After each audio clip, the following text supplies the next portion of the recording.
It is indeed a cold day in hell. And no, I'm not talking about WWE in your house. I'm talking about reality. Holy shit. CM Punk has returned to the WWE. Of course, we know that's Saturday night, coming out at the end of the War Games pay-per-view. And tonight on Monday Night Raw, he closed the show with basically a welcome back promo, signifying the fact that he's back. He's still the best in the world, and he's here to basically right the ship. You know, he talked about him being home. This is where he wants to be, where he needs to be, all that stuff. We didn't really get a whole lot in his promo, but just the visual, the absolute visual of CM Punk in a WWE ring with a WWE microphone is crazy to me. Had Jungle Boy not said what he said into the camera at All In, we probably would have seen CM Punk wrestling on Collision on Saturday night, not coming out at the end of Survivor Series, and sure as hell not coming out on Monday Night Raw tonight to cut a promo. It just goes to show you that anything can legitimately happen in the world of pro wrestling. I don't think there's any never say nevers anymore. I think they're all done.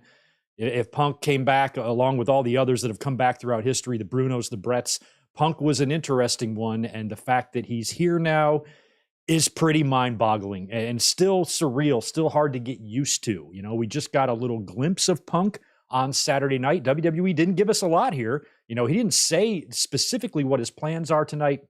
He didn't kick off a feud with anybody. He didn't make his intentions known for the Royal Rumble or anything like that. It was basically just him saying, yo, y'all, in case you haven't noticed, I'm back and I mean business.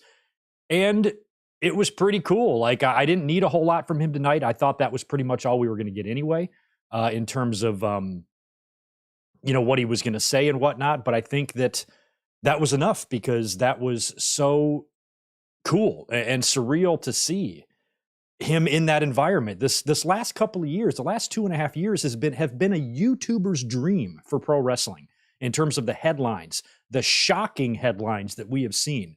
Felt like it started with CM Punk in 2021, coming back to AEW, then Cody leaving, huge deal, and then Vince McMahon being outed for the shit, and then Brawl out, and then a whole nother year goes by, and then you got almost another year, then Jade Cargill jumps, then Punk comes back to AEW, Brawl in this time, and then he gets fired from the company 2 months later, he's back in WWE. I don't think anybody could envision 2 years ago that we would be sitting in WWE right now with a 2-time former AEW champion, a 3-time former TNT champion, and the longest reigning TBS champion of all time, all on the WWE roster right now. The world is wild. Wrestling is wild. This is why competition is great. Thank you, AEW, for saving the fucking business, because had you not been around, none of this shit would be going on. And the fact that we have experienced and are in the middle of experiencing some really exciting times in terms of, big time defections, wrestling promotions, kind of being rejuvenated and reborn. WWE it feels like a completely different promotion and company than the one Sasha Banks walked out of a couple of years ago. It doesn't even feel like the same place anymore. Everybody in WWE is just getting over. Everybody feels more important. WWE right now has got a whole slew of baby faces that I actually really like. And that's pretty rare, to find that many baby faces that are legitimately likable. I don't remember the last time in WWE that I've legitimately been a fan of so many baby faces, of Sami Zayn, of Jey Uso, of Cody, even Seth, Kevin Owens. They've got some great baby faces, and I'd have to really go back in time a long way to find that many baby faces in the company at the same time that I could legitimately get behind and emotionally invested in. And that is a big credit to WWE, the fact that they're able to pull that off. And the product is pretty damn exciting right now, even without CM Punk. CM Punk coming in just adds a whole nother dimension of what ifs. And I love stuff like this because it's content. I'm a content creator. This is what I need. I need awesome things happening. You know what I mean? In order for, the channel to really grow and succeed and, for us to be excited to talk about stuff instead of just run-of-the-mill basic Monday Night Raws. Remember how many times, in 2015, 16, 17, 18, even 19, where we would have to come up here and rant about how terrible Monday Night Raw was and how WWE is on the verge of losing every fan they ever had because of primarily Vince McMahon. And now that we've seen tonight's Raw, I should say, was probably the most excited that I've ever been for a Monday Night Raw, an upcoming Monday Night Raw, since like the Clinton administration. You'd have to go back to like the late 90s, maybe early 2000s for me to find a Raw 4 days ahead on the schedule that I am just dying to see. And, when Punk came back on Saturday, the first thought I had was Monday Night Raw in a couple of days. He's going to be on that show. He's going to say something. And just, like I said earlier, he didn't even really need to say much in terms of substance tonight. Just that visual of him being in the ring was something I was ready to see. And I don't know what it is about WWE. I was talking with a few people online about this last night. Something about WWE, you just look better. Look at the way CM Punk looked tonight and look at the way CM Punk looked on Saturday night and compare that to how CM Punk looked when he returned on Collision a couple of months ago. It literally looks like two different people. Now, granted, Punk, I'm sure in his free time has been getting himself in shape, getting himself as physically ready as he can be. But there's something about the WWE. They just add like a coat of gloss to you. It's something you can't even really explain. But like once you get there and you get in that WWE environment, you just look like a bigger star. It's so bizarre. Punk, when Punk returned on Collision a couple of months ago, the whole counterfeit Bucks promo, he looked like he had COVID. Here, he looks like $1 trillion. I don't know why. And even Cult of Personality, Living Color, re-recorded and remastered the song, I think, this year. So it's like a brand new cut of Cult of Personality, which they also debuted. So it's like Punk is almost kind of like shed, what he was before, and now he's got a shined up version of himself with a new attitude. And he's here to make money, is what he said when his music was playing after his promo. He looked at the camera, he said, "I'm not here to make friends, I'm here to make money," that type of thing. And he felt genuine in his promo too, in terms of what he was saying with the crowd. Feels like he probably is pretty grateful to be there and knows that it could easily have gone the other way for him. And I think the only reason he's there is because of all of the fans that he thanked. And he said, no matter how long I'm gone, you guys always remember me. You never forgot me. You continuously chant my name. Nobody's really ever had a following quite like that. There's some sort of intangible with Punk that you can't really put your finger on. Bret Hart back in the day had kind of a special connection with his fans. CM Punk's got something else. There's something there where he's just always going to be a name that draws up a lot of interest, and he should feel grateful for that because it's that interest, it's that level of buzz. It's the way his name tends to dominate headlines. That's the only reason I think WWE brought him back in, because if he had all of this baggage and his name wasn't trending every damn day on Twitter, what would WWE even want to do? It's like, why would they want him? They were capitalizing on this and giving the fans, quite frankly, something that they were asking for. We've all had our opinions about CM Punk for the past, 15 months now, ever since Brawl Out back in 2022.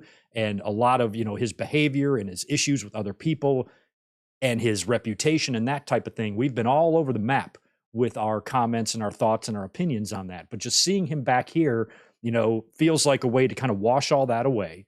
And now it's up to Punk to finish off his career the right way and the way he wants to. Punk's entire legacy is on the line here. CM Punk's entire career is on the line in this one very contract. Because if shit goes sideways with him in WWE here, he can't get along with the locker room, or he has any sort of repeats of issues that he had in AEW, he will be forever remembered as the biggest waste of all time, someone who burned every bridge he ever had, was despised by everyone, felt like he despised everyone around him, and was just such a abrasive asshole that just didn't have the personality to mesh in this business. And it's a shame, because if he did, he could have been one of the greatest of all time. That's what we're going to remember him for if shit flies off the rails here in WWE, which is why I'm of the belief that this is actually going to be a success. And I'm going to talk about that as we get going. I'm going to give you an early prediction here that CM Punk's run in WWE will be a success. I don't think he has any choice other than to make it a success. I don't think Punk has any choice but to be on his best behavior, to be ready to do business, to be Hulk Hogan in 2002, who came right in and lost to everybody. Granted, he won the title in there somewhere, but he was taking a hell of a lot of L's to The Rock, to Taker, to Angle, to Brock. L. And I think Punk is probably going to do something similar. I think back to Brock Lesnar in 2012. What did he do when he came back after 8 years? Lost his very first match. I think Punk needs an eat shit match. He does. I think it needs to be Punk and Rollins at the Rumble, and Rollins beats him completely fucking squeaky clean right in the middle. Would be awesome afterwards if Punk attacked Rollins and then Damian Priest came in and cashed in the Money in the Bank. But I kind of think Punk might need to take a similar loss, to what Brock did back 10 years ago. And we'll talk about how this deal came to be, what we know about it.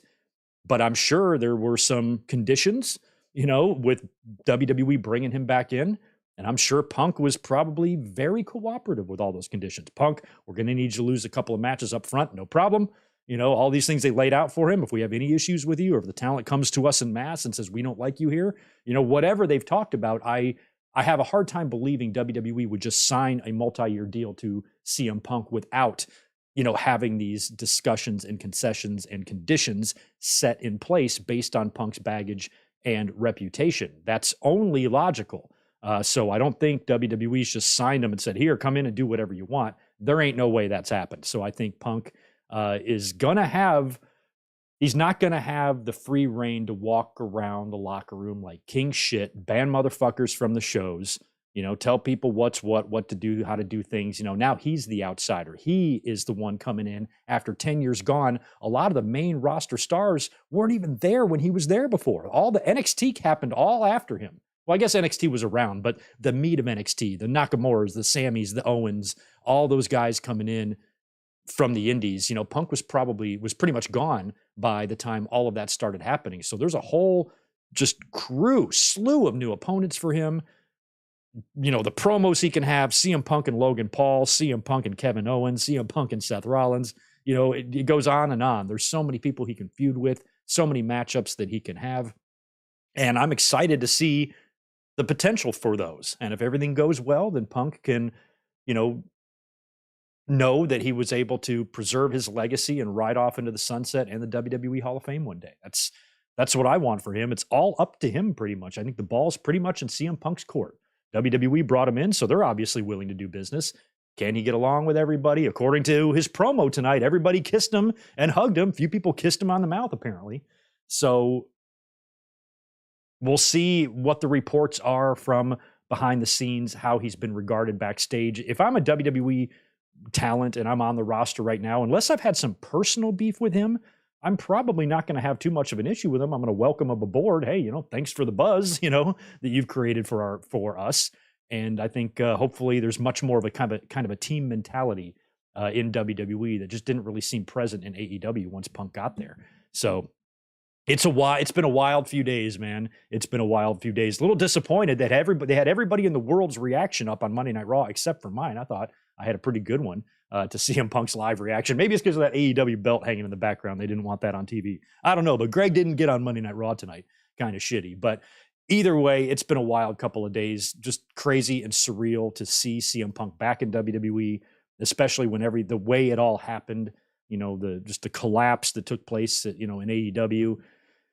And just the little tiny things that set these things in motion. If Jungle Boy never taps on that glass and looks in the camera, we're not sitting here talking about this right now. So I don't blame Jungle Boy for it at all. I blame Punk for his own actions. But you got to think, though, had that not happened, I put up a tweet pretty much as a joke with a picture of CM Punk tonight on Raw with a thank you or a nice job, Jungle Boy. It was just a joke. I'm not legitimately blaming him. I blame everybody for any sort of bullshit that was going on back in AEW. Everybody had their part in it. Punk himself had his part in it to the point where, the boss who loved him fired him and said the situation made him fear for his life.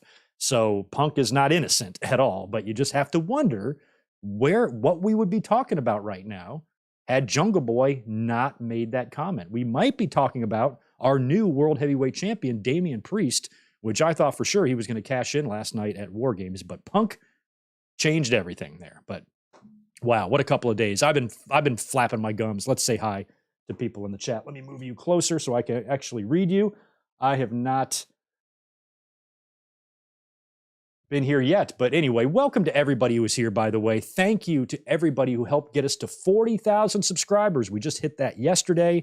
And that was a nice accomplishment. So thank you to all of you who have been here from the start. If you are not a subscriber, our next goal is 50,000. So please hit that thumbs up button and hit the subscribe button. I could really use the likes and I could really use more subscribers. So please do that. I would appreciate it. And we are here now for a Raw review. This is your WWE Raw review for November 27th, 2023. Sometimes we do Winged Eagle podcasts on Monday nights, but I didn't have a ton of notes here. This is going to be mostly focused and centered around CM Punk. I think the Winged Eagles will probably go back to being primarily on Saturdays, and then we'll do bigger podcasts on Monday nights when there's more to talk about. But for the most part, if I'm going to come up here, it's probably just going to be reviewing Raw, and it sounds like we should have some pretty good Raws between now and WrestleMania. So I will try to be up here as many weeks as we can to discuss the show. And we're going to discuss the show here. We're going to talk about Punk. We're going to talk about Randy Orton, Seth Rollins, the Royal Rumble, which is now coming up. We have our first entrant declared for the Royal Rumble. We could potentially have some title matches happening, and we have a lot of stuff going on in the next several weeks that's going to be kind of time killers too, because there's a long time until we get to the Royal Rumble and no pay-per-view in between. So a lot of build for the Rumble, and I think this year's Rumble is looking pretty good. Let's do as many shout outs as we can. All I'm going to really have time for, since we got a pretty good audience, is hitting the channel members and anybody else that I know, like Ronnie Matthews, like Zombie Fighter. What's up, Jacob? Good to see you. Yeah, it did feel rushed. You mean Punk's promo? He only had about 8 minutes left to come out, but I think that was by design. I think he was just here to say, I'm back, and give a little explanation, maybe what his motives are, and then they can start working him in storyline stuff, starting next week, perhaps even on SmackDown. He didn't declare himself as a free agent or anything, but I think we heard that reported today that they might be doing a free agent thing with him because he's not signed to Raw or SmackDown right now. So I would fully expect CM Punk to be on SmackDown so WWE can get that CM Punk pop in both environments. Maybe they're not even sure where he's going to be yet, but I kind of think Punk should be a Raw guy. I hope he is, because I'm usually not here on Friday nights to watch SmackDown, but I am here every Monday for Raw. Let me see. Nick Steele, Jonelle, Red Raven Rucker. We got Joshua Aparicio, and my boy Amato is sitting at work. 30 degrees out. God damn, son. That's cold. The Juliet is here. We got FRGN right on, man. See, I know some of y'all. Green P. We got Titanium Titan, Michael Kumo, Zach Palgett, Stone Cold, Chris Barrera, and Max Pokebra, a big chunk of channel members there. Good to see Eric Michael. How Wheezy is here. 15-month member shoot brother. Bailey gets kicked out of Damage Control. Sasha returns. Bailey lobbies Becky, Charlotte, and Sasha to join her against the new Damage Control led by Dakota Kai. The four led by Dakota Kai. Is that who's going to lead them? I thought like maybe Io Sky would lead them or something. The four horsewomen are reunited. A lot of Sasha Banks talk, a lot of Mercedes Moné talk in the last day or so, primarily because of the CM Punk return. I think people are just kind of assuming in their heads that, hey, if he came back, maybe she would too. And we've been talking about Mercedes for a couple of weeks here on the podcast, and we've been speculating that maybe WWE is where she's going to come back to. I would if I was her. I don't think that's the same company that she walked out of a couple of years ago. I was fully behind her and Naomi in that decision because I think the fans were just as creatively frustrated with WWE as the talent was. And so when you hear a talent saying, fuck this is dumb, I'm out of here, you generally are going to take their side. Only a fucking weirdo would not. So I was fully behind any talent that just says, fuck this place, because that place sucked. It sucked. She had every right to fucking walk out of there. But it's not the same anymore. Those problems, those frustrations are just not there. I feel like all of that has been pretty much gone. The people even that were around at that time aren't there. No more Johnny Ace, no more Vince, no more bullshit. This is Triple H's show now. A lot of NXT, specials, even the whole copyright watermark in the corner thing, that's from NXT. Triple H used to do that there.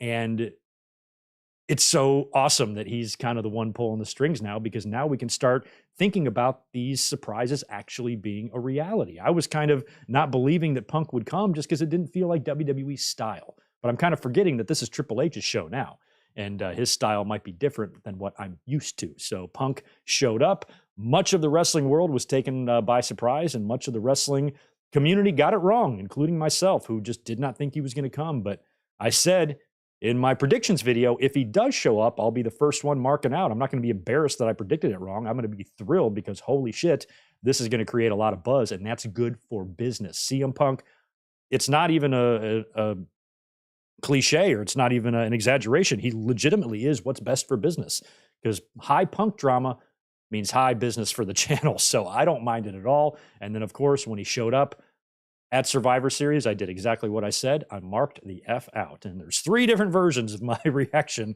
floating around my channel there, so check them out. And that was wild, man. Absolutely wild. Let's keep going with the shout-outs here. Deshaun Robinson, good to see you, my friend. Happy you're here. We got George Morris chiming in with the $5. Hey, Greg, how are you doing? How is Tito? Out of 10... How is Tito Raw out of 10? Sonny sentenced to 17 years in prison. What do you think of this? Her life is over garbage. Yep, her life is pretty much garbage, but it's not going to be over. She will not quite be 70 years old when she gets out of there, so she has a chance to come out a different person. We will be talking about Sonny here later on when we get into some wrestling news. What's up, Deshaun? Good to see you. The road to WrestleMania started 2 months early. That it did. Off Leather Wings has got $2 for us. Now I know how Bret Hart fans felt in 2010. Yeah, I was one of those fans in 2010 that really had a hard time, wrapping my head around the fact that Bret is going to be inside of a WWE ring. It was very mind-blowing. And Punk is just a couple of months away from 10 years gone in the company. That's longer than The Rock. Not even The Rock was gone for 10. I think he was gone for 8. Nobody's been gone for more than like 10, except for like your Brunos and your Warriors and shit and your Bretts. So Punk is one of those. I want to thank JBoba28 for the $5. Hey, Greg, if Stone Cold is available for WrestleMania 40, would you book him against CM Punk for the Ultimate Dream match, or would you keep Rollins versus Punk? Here's the thing, JBoba. The very fact that a conversation can even legitimately be had about CM Punk and Stone Cold is crazy enough to me. That's one of those matches, kind of like Sting Undertaker, that is just unable to happen. We can't have it happen. But then Punk returned to AEW, and Stone Cold actually main evented a WrestleMania with Kevin Owens just a year or so ago. And now Punk is in WWE. Austin didn't work this past year's Mania. We didn't see much about him. I haven't even seen any recent Broken Skull sessions on Peacock either, and that would be something I would like to see. Austin having Punk on Broken Skull sessions. Holy shit. Let's do that, please, WWE. Maybe you could kick off a WrestleMania match there. But just the fact that if WWE wanted to, that conversation can actually be had is wild. Like, we could. I don't think we will, but technically, Austin versus Punk is possible. Punk is back in WWE. Austin just had a match a year ago. It wouldn't be a matter of coming out of retirement or anything like that, because he already did. Shit, man. Like, we could legitimately do it. I don't know how good the match would be. Owens and Austin had a pretty good match, but Punk and Austin, it could have Punk and Brock could happen again. Think of that. The only match that can't happen is Punk versus Triple H, because he is out of the ring permanently. But yeah, the fact that Punk and Austin could technically be discussed backstage, that alone is mind-blowing. Crazy. Spectra, appreciate the 5 from you. I'm really surprised that WWE brought in this Phil Cancer into their locker room. Hope Triple H can maintain order. He nearly sank an entire company himself. You gotta just think about this, though. It's not the same locker room. And CM Punk, there's just no way. Like I said earlier, I'm not going to rehash all of that, but they're not going to. Conversations were had. There were conditions, I'm sure, to signing the deal. I'm sure there's plenty of out clauses in WWE. They are not going to latch themselves to this guy and ride him, to the next level, because they don't need to. He needs them a lot more than they need him. So that's a big part of it. So you don't just assume that Punk's going to, Punk at the end of the day, even with his faults, he is a professional, and even though he's done some questionable things behind the scenes in AEW, he's not fucking stupid. And when your legacy is on the line, because like I said last night, and I said that today too, his legacy, his entire legacy is on the line. I don't think petty bullshit. I think if he allowed petty bullshit to fuck up his legacy, it felt like he already did that in AEW. That would be just a colossal misstep and one of the dumbest things anybody could do. I expect CM Punk to be on his best behavior. That's what I said. That's just a prediction. I'm not saying I'm right. I just would feel very shocked if Punk fucked this up. Like that would be inexcusable, and it would just be extremely disappointing, to be honest. We got JJ Leg. I want to say hi to you as well. Stone Cold 10X, yo, Zane G. Anybody else chiming in to say hello? Welcome to your Raw review for November 27th. Like I said, we're going to get into the show here right now, and maybe we can talk about a little bit of wrestling news because there was a couple of interesting news items floating around today. Number one, Dixie Carter was hanging around backstage at Monday Night Raw tonight. Raw was in Nashville, so she stopped by, and there was pictures of her backstage with Cody and Nick Aldis, and Punk is back. I'm like, what universe? Like, it feels like the universe is glitching. Like, there's just some wild photos and some wild scenarios taking place right now. So that was big news. Dixie Carter backstage on Raw was kind of fun. Big news coming out of AEW as well. MJF apparently has a torn labrum, which he revealed in a tweet and then deleted. Word is that he's going to still work Samoa Joe at the pay-per-view. He's hoping to avoid surgery. Maybe a little rehab is all he's going to need there, and hoping that it doesn't keep him out. But when you think about that horrible luck, if this would have been an injury that was going to have forced them to strip him of the title, it would literally be the last thing AEW needs right now. You know, they've got MJF with the torn labrum. They got Adam Cole with the broken foot. Roddy's got the neck brace on. You know, Jesus, man. So if MJF does need surgery, then he's probably going to work that match with Samoa Joe to drop the title to him. And then he's going to have to get repaired, and then he'll be out for some time. And then what do you do? Adam Cole, MJF, the whole devil thing. It's like, God, they had something going there, and then just injuries just destroyed it, which really fucking sucks. So all the best to MJF. Hopefully he's not hurt that badly, but he intends on working the pay-per-view anyway. That's good. And apparently with a torn labrum, that is an injury that, depending on the severity of it, you can work through. Surgery isn't always definite that you can heal it with rehab and rest. Hopefully that's the case with him. If not, another blow to AEW. Tony Khan was asked about CM Punk yesterday. He was speaking to Steve Herman on BBC West Midlands to promote All In 2024. And when he was asked about CM Punk, he said he can't talk about that, nor do I think it's the time or the place. I appreciate you asking, and I'm very excited about AEW All In at Wembley Stadium. Not to dodge or duck your question. It's just something I can't legally talk about. And you notice tonight on Monday Night Raw, too, CM Punk didn't have any snide comments, no counterfeit buck shit. No, I was hanging out in the minor leagues, or, Lex Luger, I got sick and tired of playing with little kids. None of that bullshit. And there might be a dual NDA here. We don't know. Now, when you're outright fired, it's not like there was conditions laid down, but there might be some legal ramifications for either man to speak negatively about the other or speak at all about the other. So I wasn't expecting CM Punk to bring up AEW tonight, for sure. If I'm Triple H and WWE, I'm not wanting that. That's not what we're here to do. I think there's other little things CM Punk could maybe do in his matches. If he wants to send a message to his former co-workers there in AEW, maybe there's something he could do in a match. If he faces Seth Rollins, I think Seth Rollins should dress like one of the Young Bucks. I think that would be fucking hilarious. So there's plenty that Punk can do, but in terms of him mentioning AEW at all, I felt like it was going to be hard for him to not mention them, but also to mention them at the same time. And I think Punk, one of the things about Punk that he was going to have to try to, get over with the wrestling fans is how a lot of people are going to, now that he's back and some time goes by, maybe this excitement and these cheers die down and people start to remember about the go suck a blood money covered dick, and I'm going to main event a buy one get one free extravaganza. In 2014, I left sports entertainment, and tonight I returned to professional wrestling. All that stuff.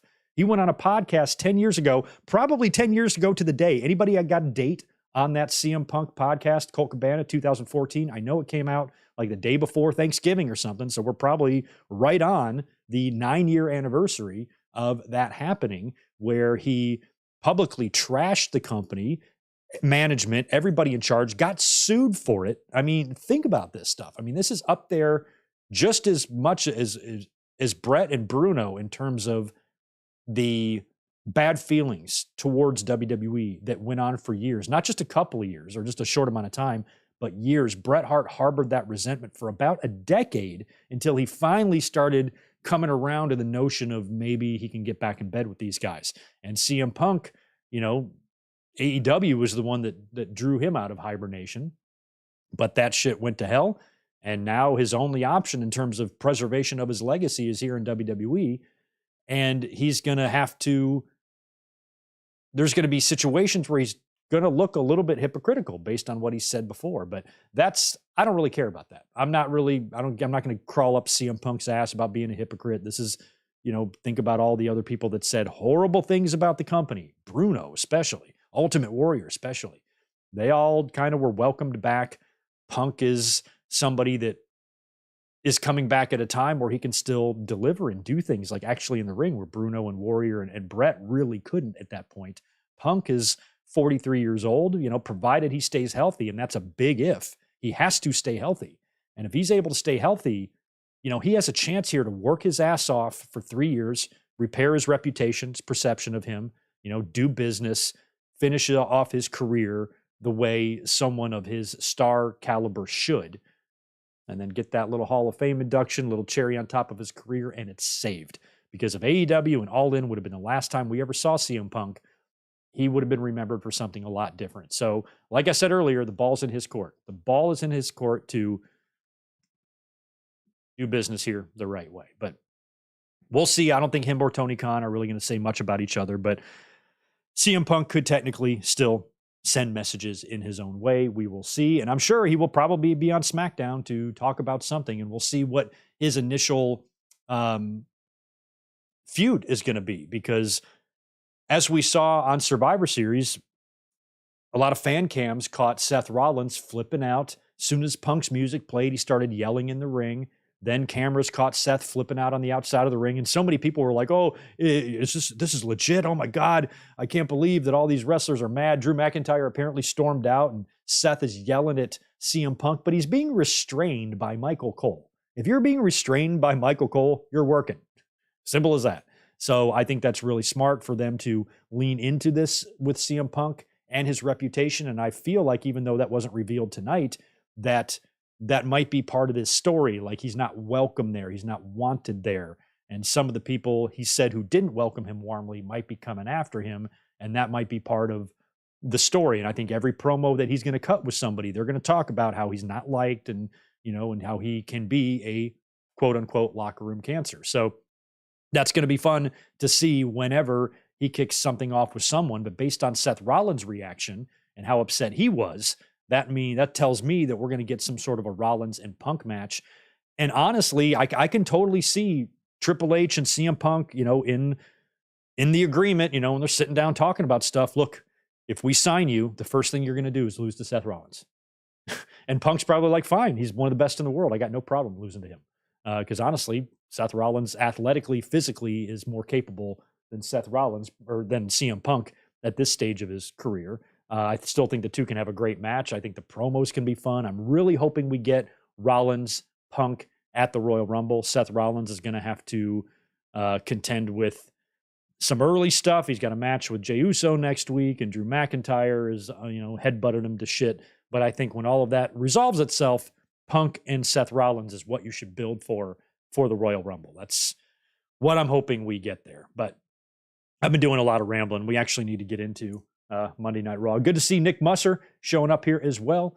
And do me a favor again, just make sure that thumbs up button is smashed and you hook me up with one of those nice ones. I would definitely appreciate it. I'm just kind of getting my ducks in a row here. Okay, there we go. All right, right on. Why don't we start rolling through Monday Night Raw? What's up, Daniel? What up, my boy? Daniel is here as well. Good to see you. So tonight's Monday Night Raw was in Nashville at a pre-packed house for this. They opened up with a recap of the men's War Games match and the return of CM Punk. And then they went into the new Raw intro. Now, I mentioned in the review that this Monday would be a perfect spot to debut that new rumored Raw intro, which I believe was reported by Fightful Select, that they were working on a new Raw intro. And I said a couple of weeks ago that, it doesn't necessarily have to be a rock song. It just has to not suck. And the one they were using currently, it just doesn't have enough energy. It just doesn't get you pumped for the show at all. So I didn't really care what style of song they used as long as it had energy and sounded good. And this one did not. They basically have a new intro that's very similar to the old one. It's a little bit different. It's mid, I guess is what the kids say. It's meh. It's just okay. I would say, yes, it's better than the old one, but not by much. And I'm a little disappointed with it. I just wish we could get some sort of a Raw intro again that made you excited for the show. The last few of them I haven't really cared about since like back in the day. A lot of people like the Nickelback song. I didn't really like that one very much, but I think I would like something like that more than this. So not a fan of the new Raw theme. It kind of sucks. A little bit disappointing that it wasn't just a little bit more exciting, as just more energy to it, you know. And this one really didn't. So that's a bummer. But Randy Orton was the one to kick off the show tonight on Monday Night Raw. His return on Saturday was pretty interesting. He looked so jacked, so completely and totally 100% naturally jacked, right? He was huge. And he kicked off the show tonight, cutting a promo. He said that he always wanted to be in a War Games match because, you know, the American Dream came up with the match. And when his old friend Cody called him, he was in and was excited to do it. And he plans on giving out some receipts to the Bloodline, and he plans on RKOing all of Judgment Day. He's going to hit them all. And that's when Rhea Ripley comes out. She gets in Randy Orton's face, and I love this because as soon as they're face-to-face, you know this is the beginning of the build to a Rhea Ripley RKO. She is going to eat one. It is going to happen. They're going to build to it, and when he hits her with it, it's going to be pretty badass. And she tells him that he doesn't want Judgment Day as an enemy and to watch his shit. And that's when Dominic and JD McDonough attack Randy Orton from behind. But he fights back RKO to JD. And then Randy gets on the mic and issues a challenge to Dominic for later in the night. So this is great because finally, Dominic, who has been waiting so long to get revenge on Randy Orton for saying that his dad is in hell, he now gets his opportunity in the main event. And you know, Randy Orton better watch his ass because he might get retired on his first match back by the almighty and powerful Dom Dom. Watch out, Viper. Watch out. So that match is set for the main event. And we start the show in the ring with a pretty good tag team turmoil match. This is to determine the new number one contenders for Priest and Balor's tag team titles. Still no word on those new supposed tag belts that were screen and photo tested. We heard about that about a month ago now. Still no belts yet. I'm hoping we get that happening soon.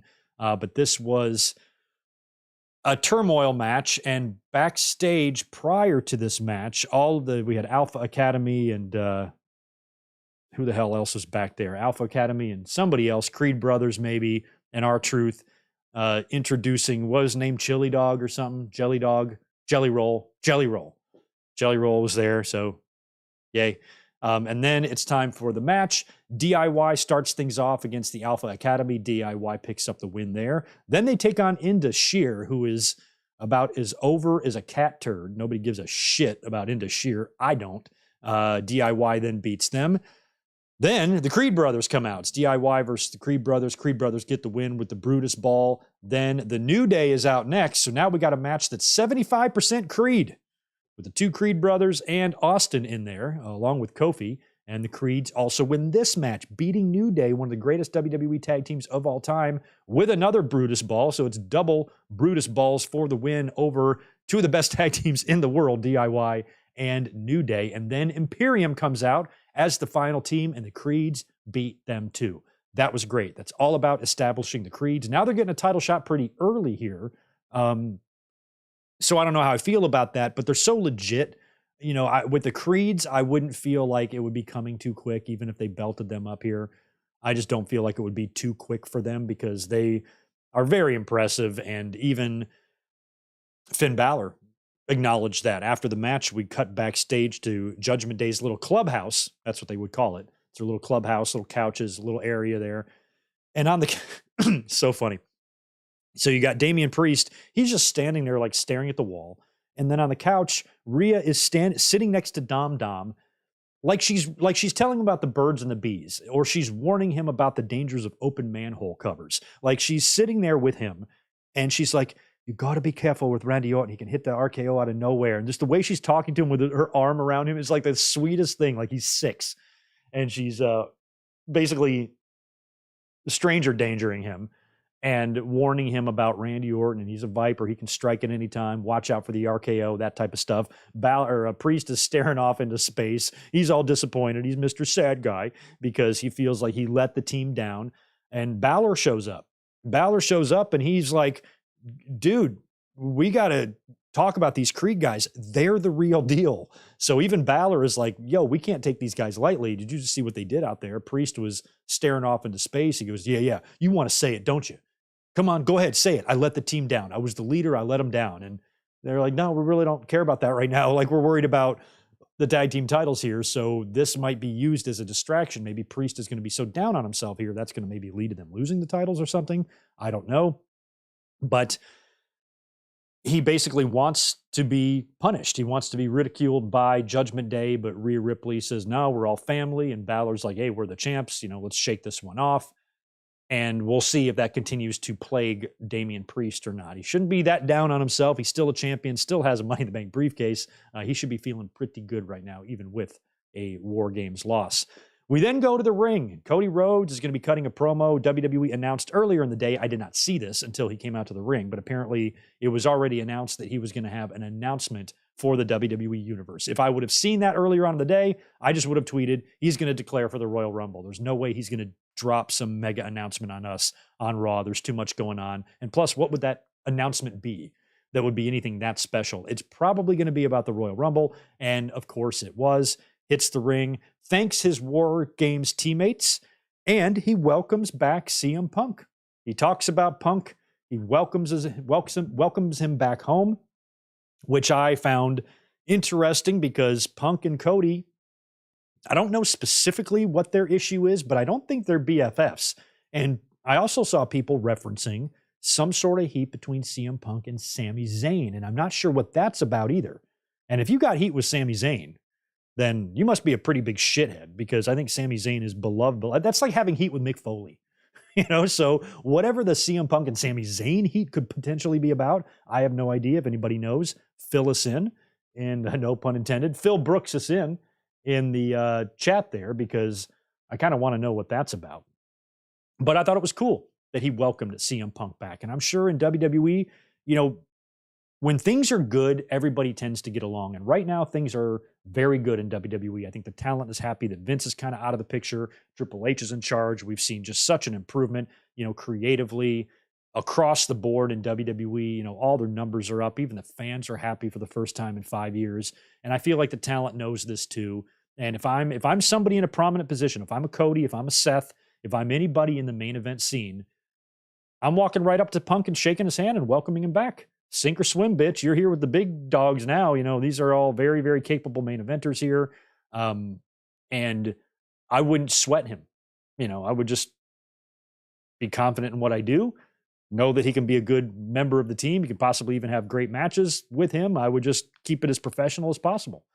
Another little prediction I have here about CM Punk is that I feel like any talent that has had issues with him before, or maybe he has issues with, or there's been any sort of bad blood between Punk and anybody else in WWE, I think, and I would hope, that all of that would be squashed behind the scenes way before any cryptic promos or tweets ignite some sort of high school click war like back in AEW. I feel like none of that is really an option here for CM Punk. Like the same type of problems. And this is not an invitation. All my observational tweets and anything I'm saying here about CM Punk and WWE, this is not designed to tickle anybody's AEW hate boners. I think that's weird and obsessive, and I think those people need to get a fucking life. I want nothing but the best for AEW, for its talent, and for the fans, because we've seen what having two North American wrestling promotions can do for the business. If you're still against that, you are a fucking buffoon. You need to know that.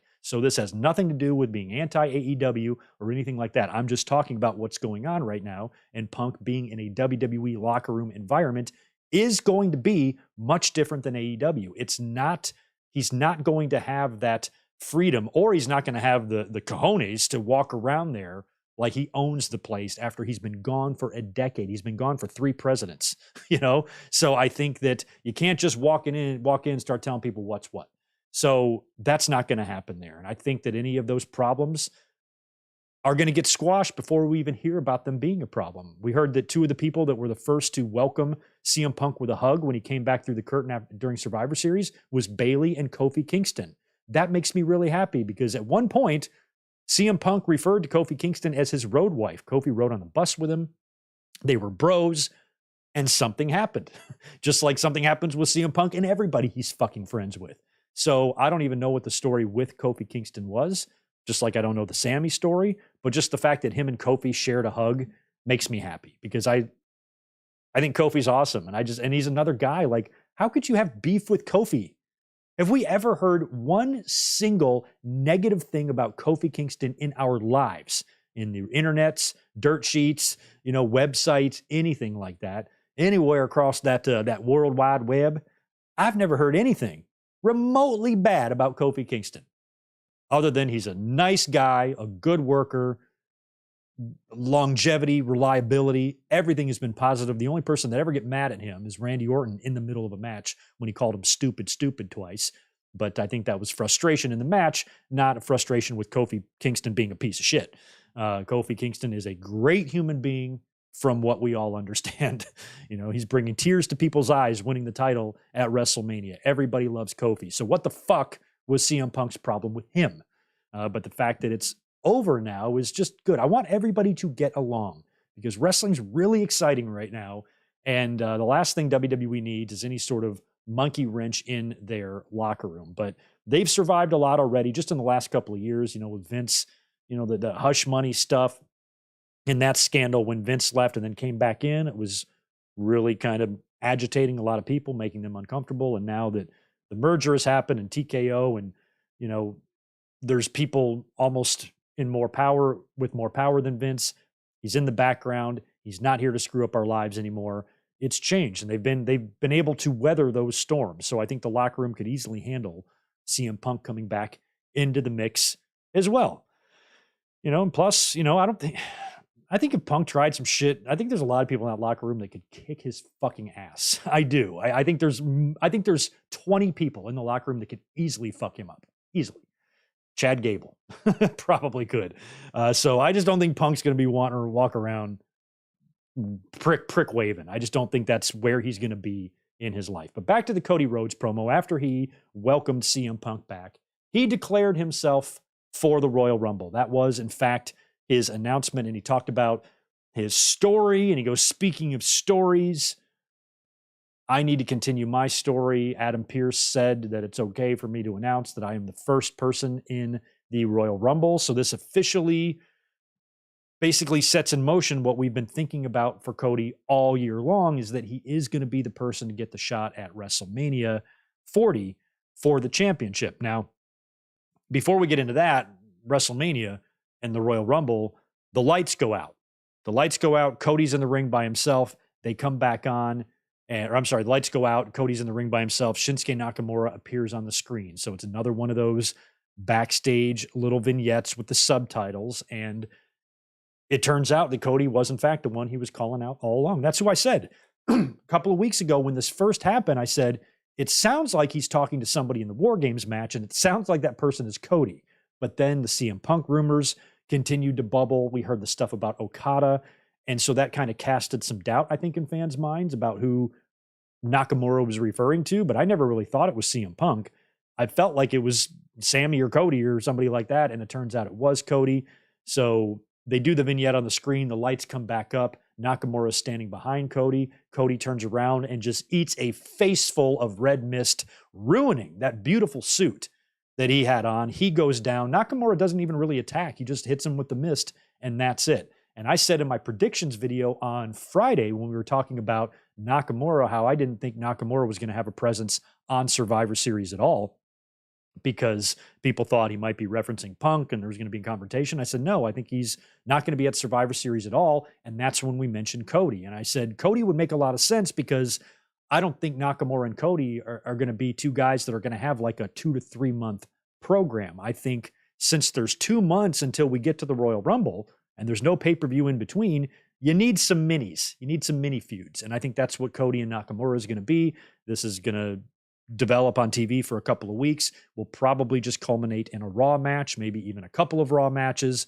leading up to the Royal Rumble. Meanwhile, CM Punk can cut his promo on SmackDown and all of that, come back to Monday Night Raw, and maybe start something with Seth Rollins, because Rollins is going to have a big match next week, which we will talk about in a second. We got the two meat planets, as Wade Barrett would call it. Bronson Reed taking on Ivar one-on-one. This ended in a double countout as Bronson basically Death Valley drivered Ivar into the barricade from inside the Timekeepers area. Really crazy spot there. They both got counted out. The fight continued throughout the arena. I was hoping they would do one of those things where the cameras would continue to cut to the two of them. But those boys are big, and they were running out of gas, and I don't think they would have had the energy for that. But I thought it would have been funny if they just brawled forever. So this issue is one that's kind of sparking my interest a little bit. It's not really something I care about. I think the Viking gimmick is just weird. I don't understand people who like recreate the Viking days. Like, why the fuck would you want to like shit in the woods? Like, why would you want to do that? I don't understand.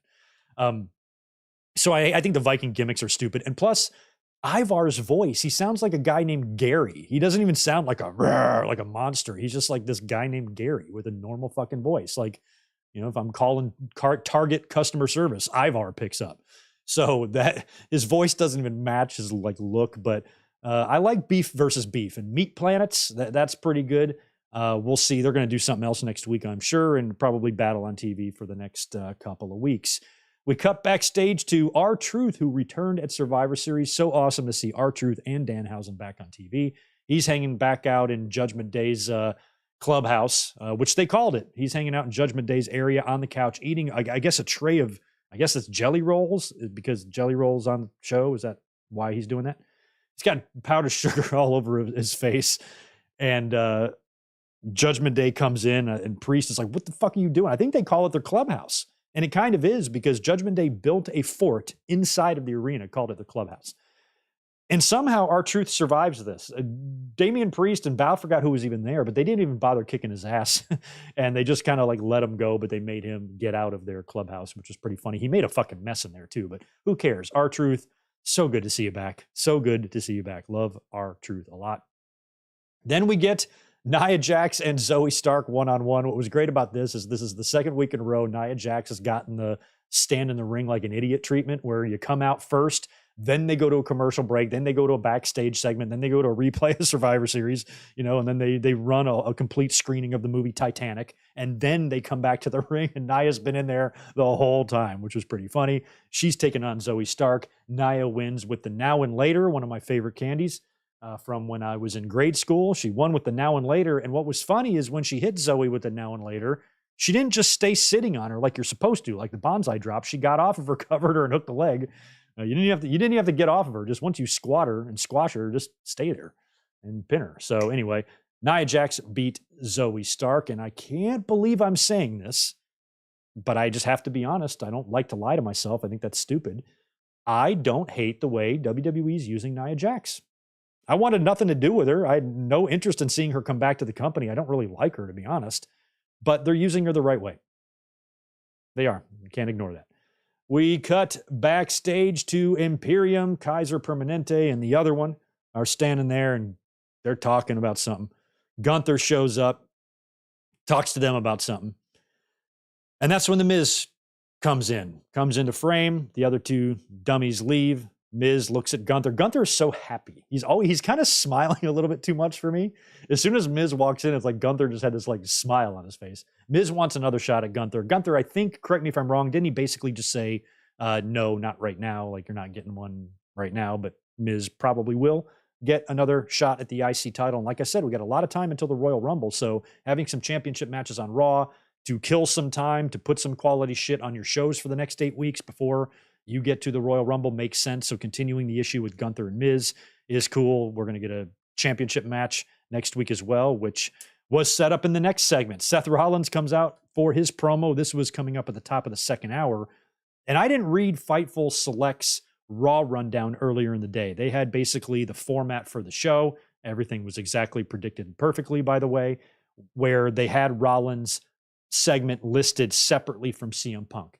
But when Rollins came out, and with me having no knowledge of that report because I didn't read it, I kind of thought, well, if Punk is going to come out, I feel like this has got to be it because it's top of the hour. Earlier on in the night when Randy Orton challenged Dominic, Michael Cole said Randy Orton and Dominic will be the main event. So in my mind, I was thinking that they would close. I'm like, well, if Dominic and Randy are going to close, then CM Punk's got to be a top of the hour guy. You're not just going to bring him out in the middle of the show. This has got to be a big segment. And with Rollins coming out, based on how he acted at Survivor Series, I kind of thought we were going to see it here. But we didn't. CM Punk was scheduled to come out after Randy Orton and Dominic, so that wasn't going to happen here. And Rollins, comes out to the ring. There's a lot of CM Punk chants, and Seth Rollins said he won't spend one more minute talking about that hypocrite. He also said a few words about Punk at the live event, I think on Sunday night, where he called him a couple of names. So you can tell that they're setting up Rollins and Punk here, which I think is great because Rollins has been on record of not really liking CM Punk. But if I'm if I'm in Seth Rollins' shoes, and I'm thinking politically here, if I'm in Seth Rollins' shoes and I don't like CM Punk, don't really care for him, I know that I'm kind of in the driver's seat now. Triple H is probably likely to be more loyal to me than CM Punk. And so if Triple H wants to bring him in, I'm approaching Triple H and be like, hey, let me work with him and beat him. That would feel good for if I was a Seth Rollins.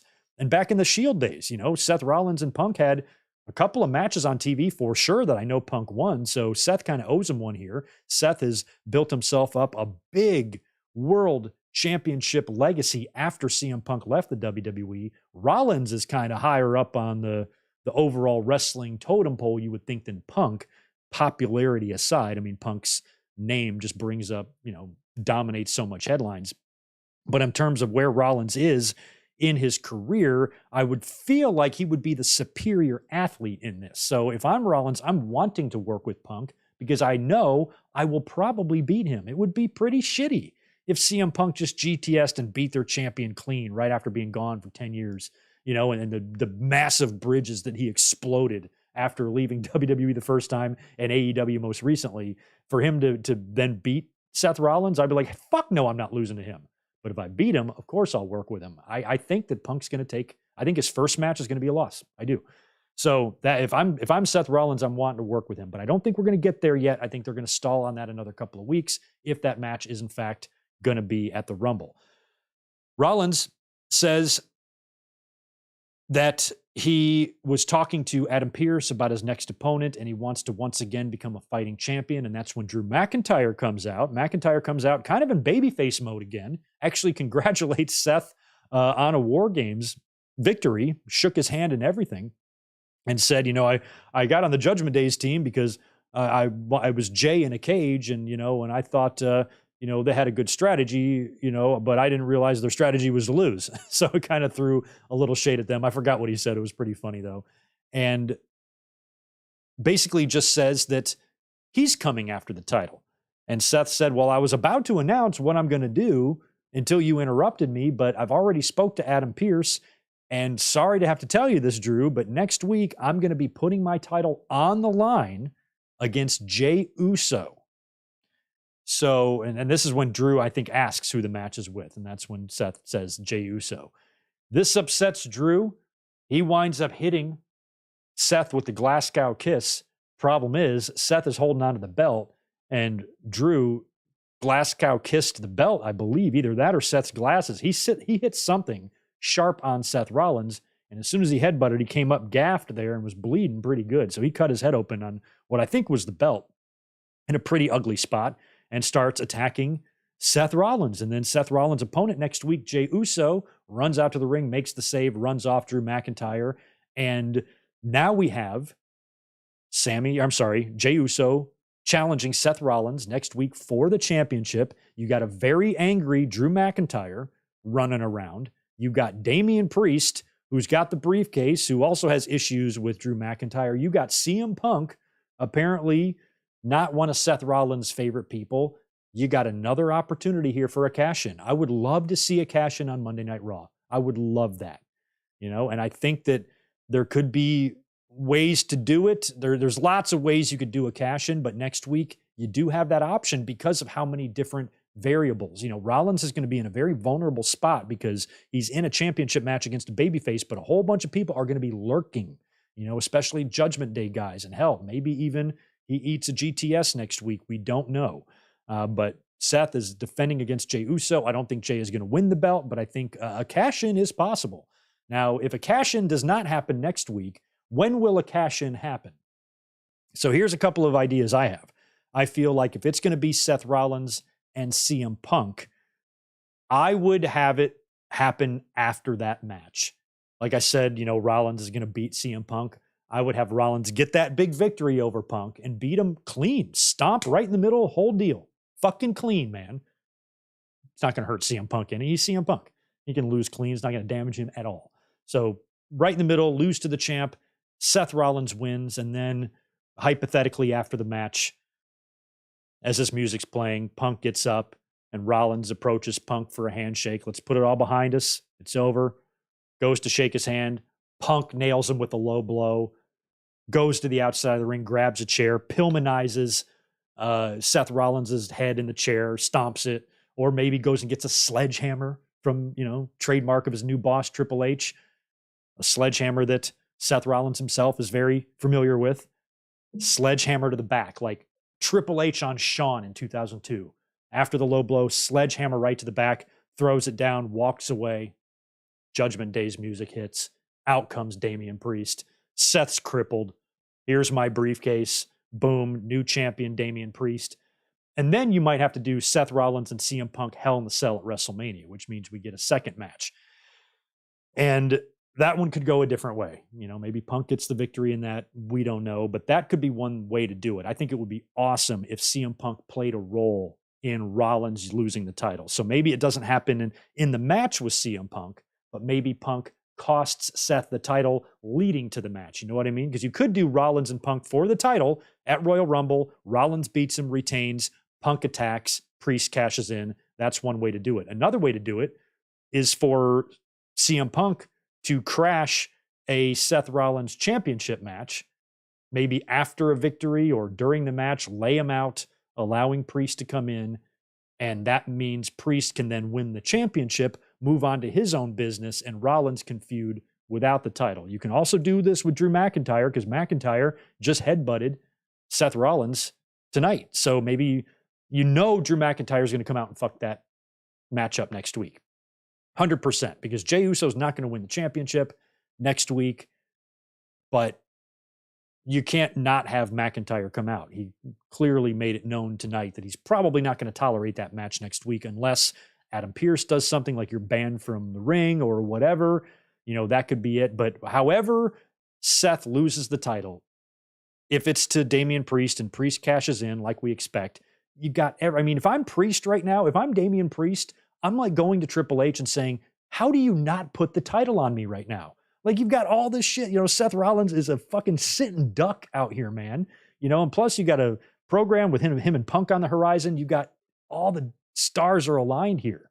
I felt like Priest should have cashed in at War Games, and maybe that was the original plan. But once the Punk deal came to be, maybe they had to pivot from that. But that doesn't mean you still can't have the cash in. You just might have to delay it a couple of weeks or put it on Monday Night Raw next week, like we might actually see. So I feel like maybe next week we get some sort of no contest type of thing between Seth and Jey Uso. Maybe that then sets up Adam Pearce coming out and saying, okay, next week, Jey, you got screwed out of your shot tonight.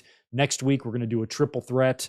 Jey Uso, Drew McIntyre, Seth Rollins for the title. And then maybe that's where CM Punk gets involved and costs Seth the title, losing to Damian Priest after a cash-in or something like that. But I feel like you got to tie, if the plan is to go with Rollins and Punk, you got to tie Punk into the title loss somewhere, because I don't think you can build for Seth Rollins and CM Punk until WrestleMania. I feel like that's got to be a Royal Rumble match. So Punk and Rollins would be huge for the Royal Rumble. And having the title on the line might be more fun for that because of how you could do a cash-in. But you could also just do the cash-in on TV here in 2023, which leads to the Punk and Seth match at the Rumble with no belt on the line. But I feel like if Punk and Seth happened at WrestleMania, no title is necessary. Punk and Seth at the Rumble, I think you do need the title. So I kind of think that Seth is going to hang on to it, and I feel like he's going to defend his title against CM Punk. But then again, Seth in his own promo said there's a lot of people who deserve it. What does Punk deserve? He just fucking got there. So, Punk might declare for the Royal Rumble. We might not get Punk and Rollins. Maybe on SmackDown, Punk says, hey, Cody declared himself the first. I'm going to declare myself the second. And CM Punk will be in the Royal Rumble 10 years after he walked out. Fucking crazy, man. See, there's a lot of different directions it can go. I don't know which one you guys think is the best or how you would do it.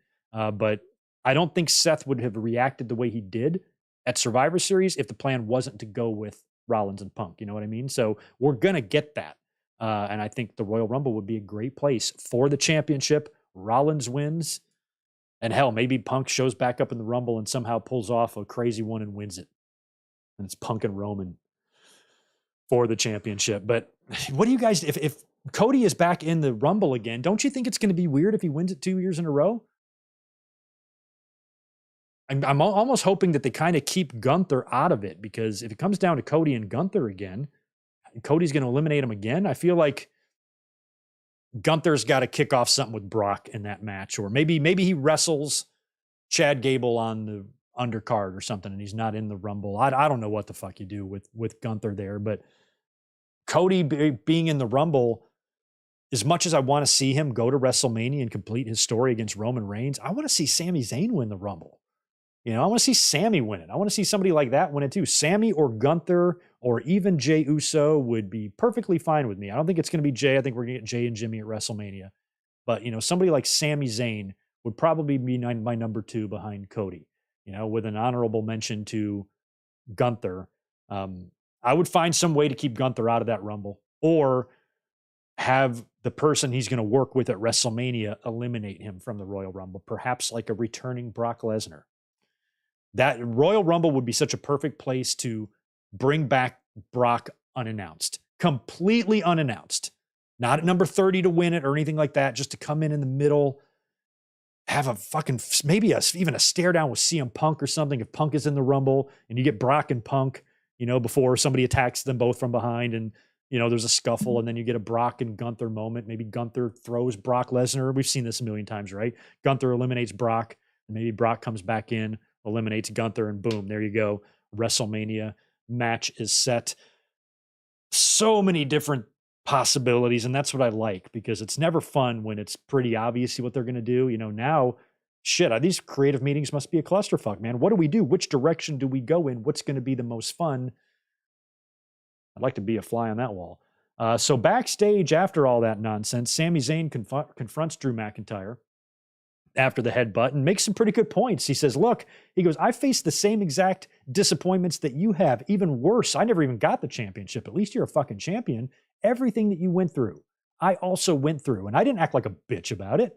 And Drew was kind of like, you bring up some good points. So, Drew, I like this McIntyre because he didn't fully turn heel. He has a big issue with Jey, but when a babyface, reads him the riot act, he's like, okay, you make a good point. So I kind of like that. I like he's blurring the lines. He's just not good guy or bad guy. He's just kind of a little bit of both. And I think that's cool. I don't know what is going on. I've not read anything or any follow-up on the story of him apparently storming out last night at Survivor Series angry. Apparently he left mad, but with Punk coming back, if I'm a member of the roster and there's a shitload of cameras around, I'm going to be working my ass off. I'm going to act all mad too. I would do the same thing, because that's going to be good for me. I would try to act pissed off, get my name, circulating. Oh shit, there's something going on. And we don't know if Drew's anger was working like Seth Rollins clearly was, or if he was really mad. And who knows, Punk might have not even had anything to do with that.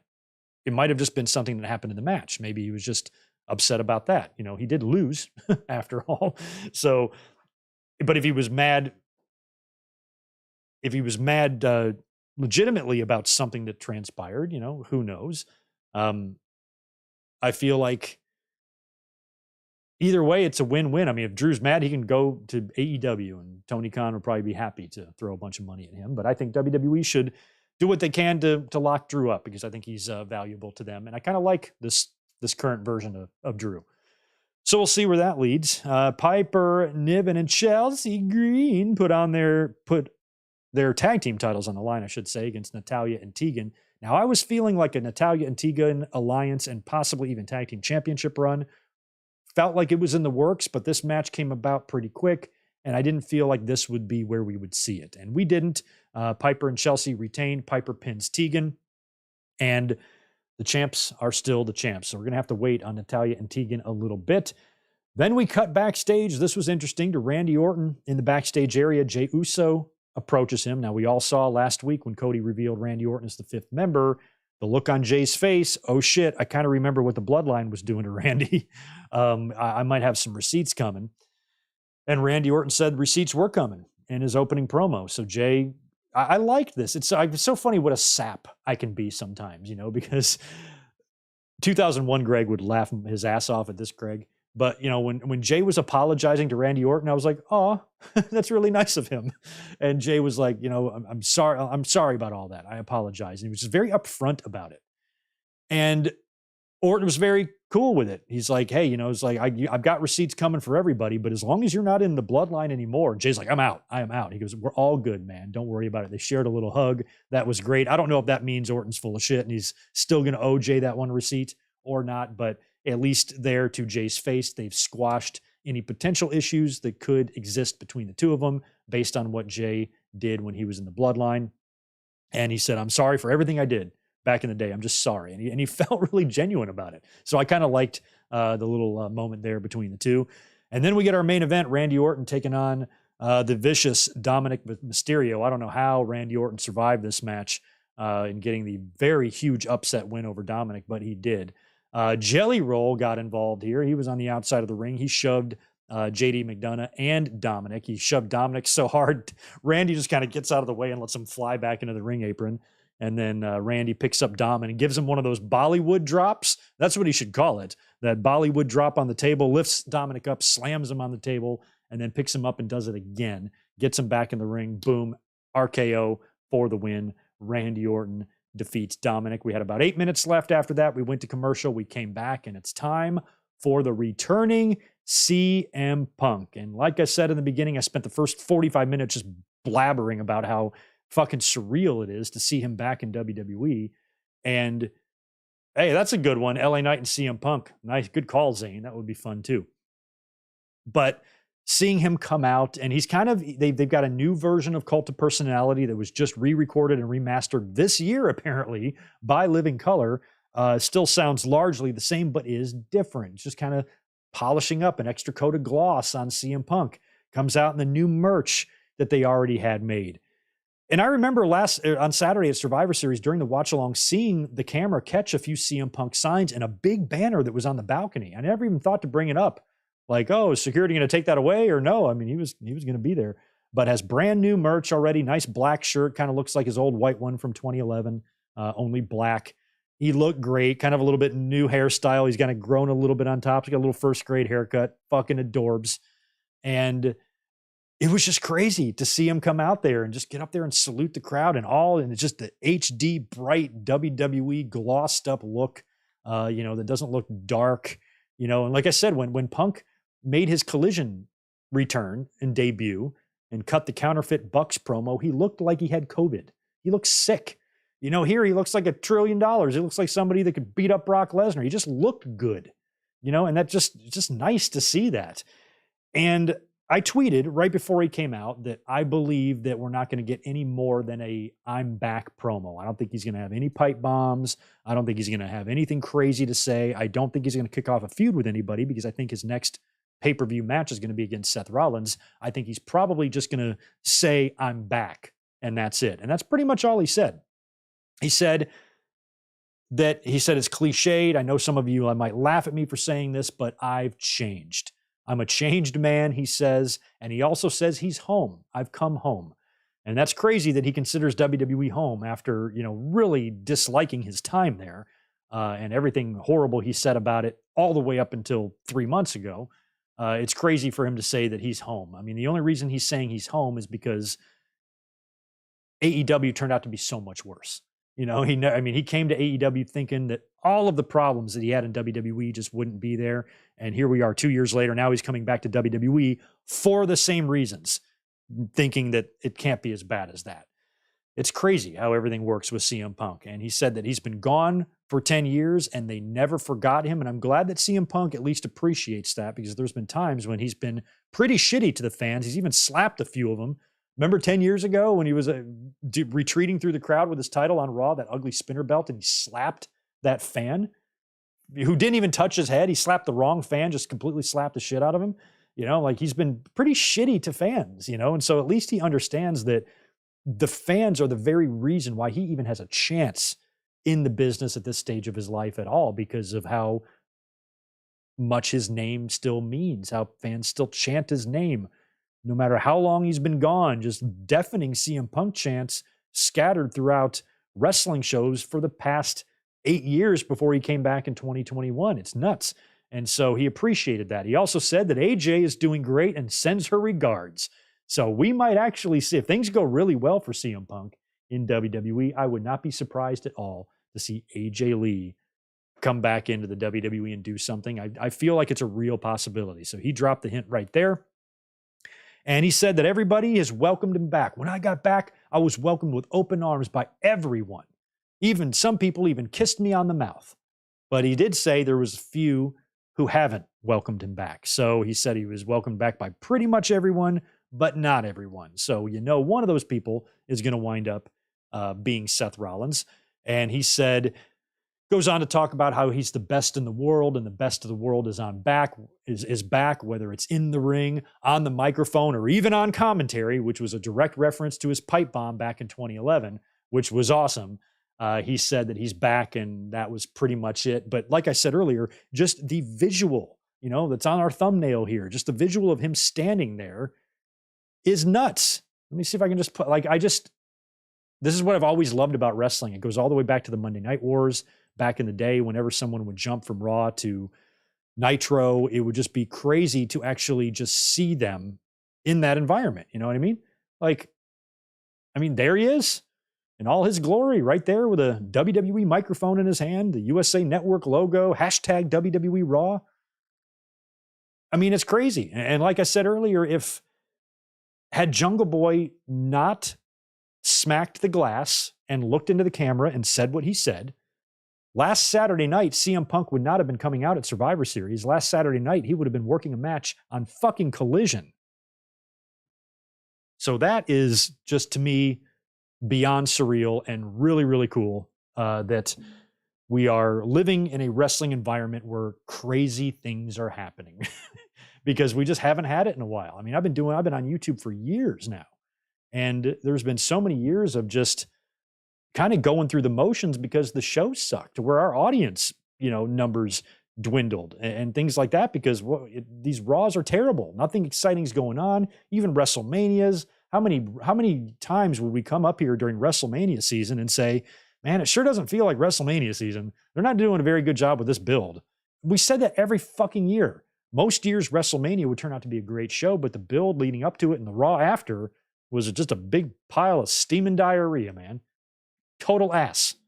So it feels like that's not even the same world that we're living in anymore. And that's great, because if you're a wrestling fan, it's more fun to be excited about shit. You know what I mean? So it feels good. I'm glad that we're living in this day and age. It's crazy. AJ Lee in the Women's Royal Rumble. Good call, Mike. Good call. I don't know if WWE wants to wait and just make sure things are all cool with CM Punk before bringing in any friends. But I think that would be great if she came back. I'd love to see it. Wow. But tonight's Raw was fun. They made us wait too long for Punk. I kind of wish if Punk was going to cut this promo, I would have opened with it, but he closed. It was still cool. The novelty of him just being in a WWE ring will kind of wear off, just like it did when he returned to AEW.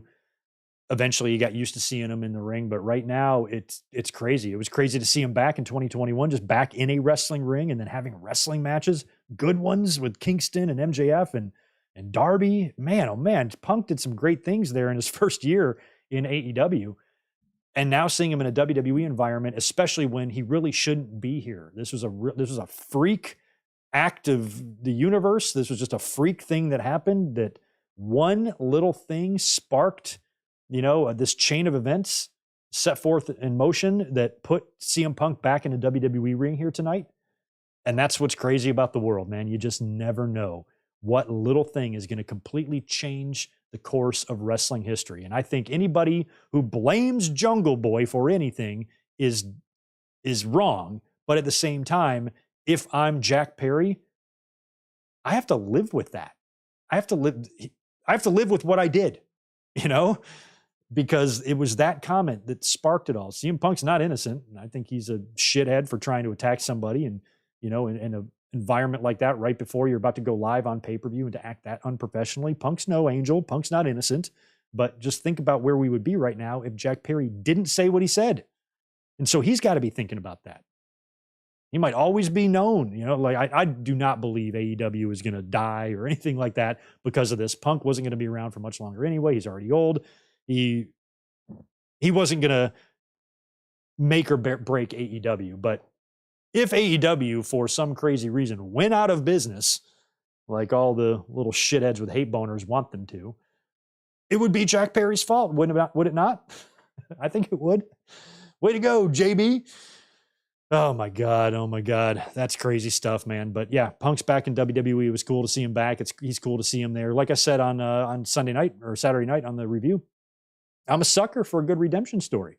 And if Punk can clean up this reputation of his, if Punk has to have a successful run in WWE where he does business, his peers have good things to say about him. Nothing dramatic is happening. He's on his best behavior.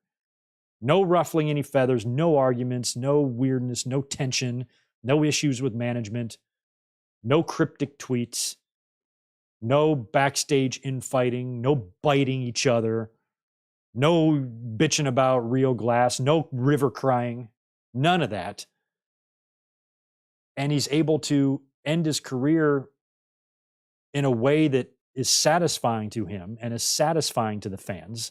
Then we're talking WWE Hall of Fame induction, which probably wouldn't happen for a long time. If everything would have gone swimmingly in AEW, he probably would have gone into the AEW Hall of Fame before he went into the WWE Hall of Fame. So had he not had any issues with AEW, he probably would have been there, probably re-signed with them, re-upped with them, and maybe been a big part of their future going forward outside of the ring when he leaves the ring. I think CM Punk could possibly be a coach at the PC one day. Shawn Michaels is going to need a successor, too, at some point. Maybe it's Punk. I don't know how deep he wants to get into it. I think the more deeper he gets into wrestling and into the system, the more potential there is for him to flip out again. But, if he really wants to finish things up and he really wants to help shape the next generation, NXT might be the place for him. When he gets in close to 50 and he's pretty much out of the ring by that point, get Booker T out of there, put CM Punk in. Maybe that's what he does.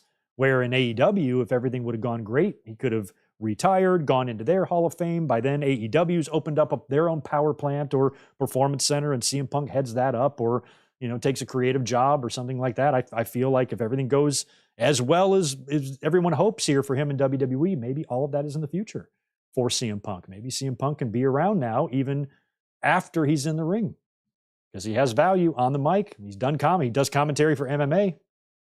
Just saying. Stick a cowboy hat on him. He'll be the next Jim Ross. Good old CM. That's what we'll call him. So what a week, man. What do you guys have to say about all this shit in the chat here? Let's read some comments here. I think I've caught up on the super chats. I think we're in good shape with that. See if there's anything interesting coming in.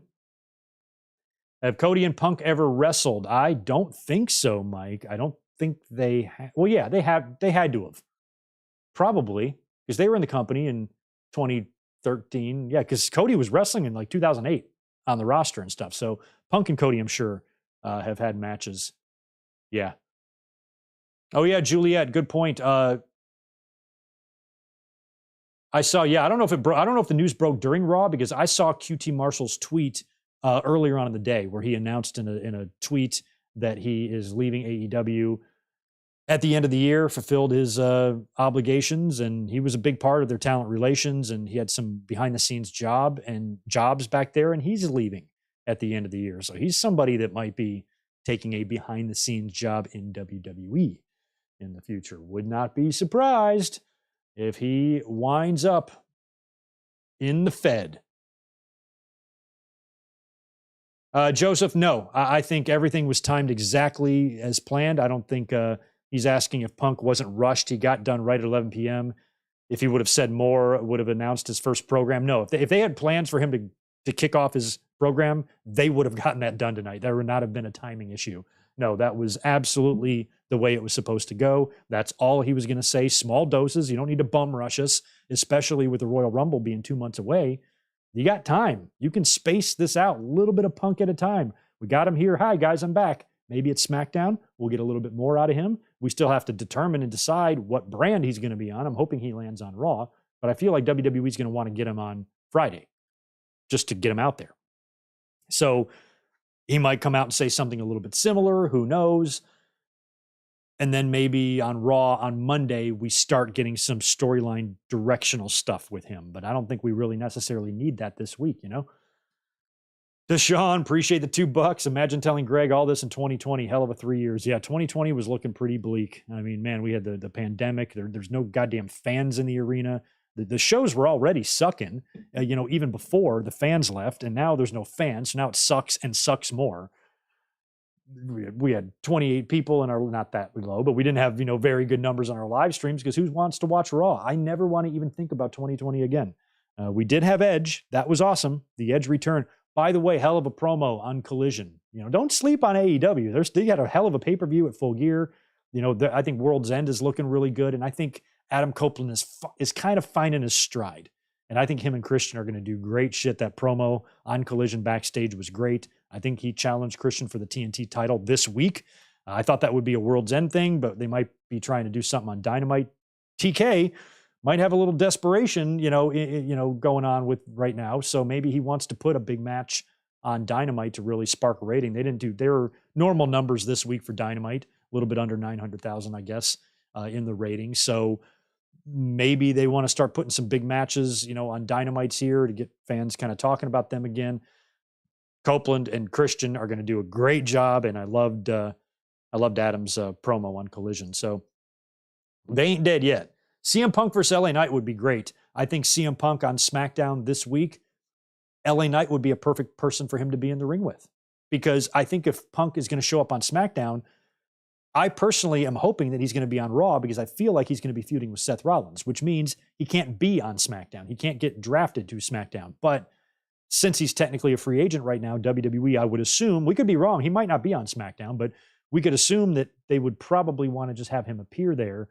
But if he appeared there, he can't do anything if the storyline plans they have for him doesn't include SmackDown, doesn't involve SmackDown. He's going to be messing around with Seth, which is on Raw.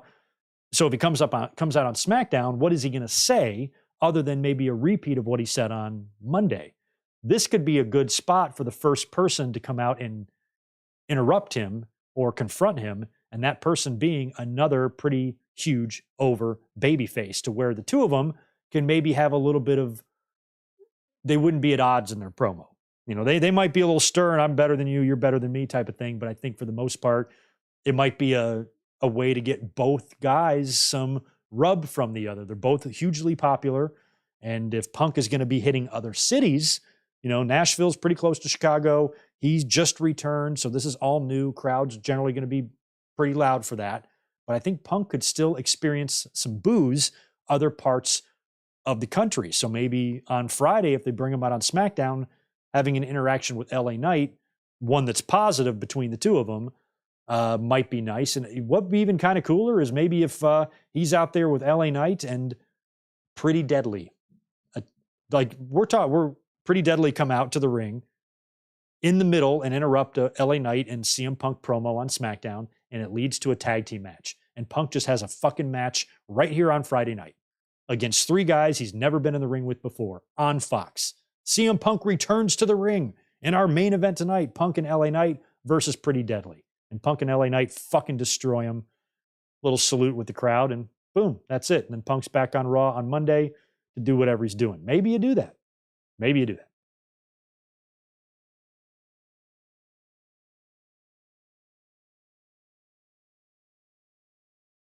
Corporate Punk storyline. Maybe we could do something like that.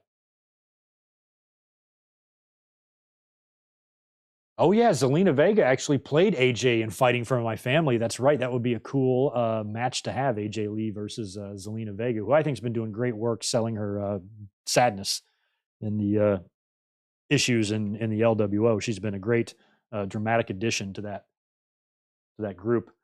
Yeah, we talked about Sasha earlier. I don't know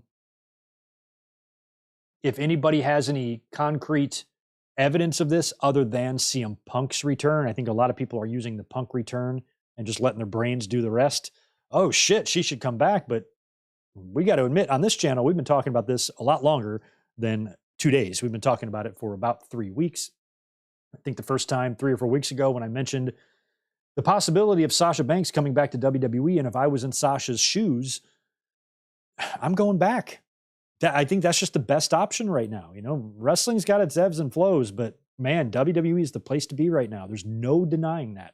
It's just the place to be. There was a time a couple of years ago when AEW was the place to be. Trust me, I really want AEW to get back to those glory days, because they were giving me a very good feeling as a wrestling fan in like 2021. I mean, 2021, all the way up until All Out, all the way up until Brawl Out. When all that shit happened, everything they were doing up until that point, I thought was fucking top notch. Couple of weird things, booking issues and, lack of women's representation, all that stuff existed. But for the most part, their just shows were hot. The enthusiasm was high. You felt good. You trusted them. They always deliver. And there was an aura about them, a vibe about AEW that just felt great. And man, it literally ended the moment that backstage bullshit happened and Punk ate the muffins, and nothing has been the same since. It's been really hard to put your finger on it because they still have great TVs. They've still had awesome pay-per-views since then, but they haven't felt the same. Something has been off about them.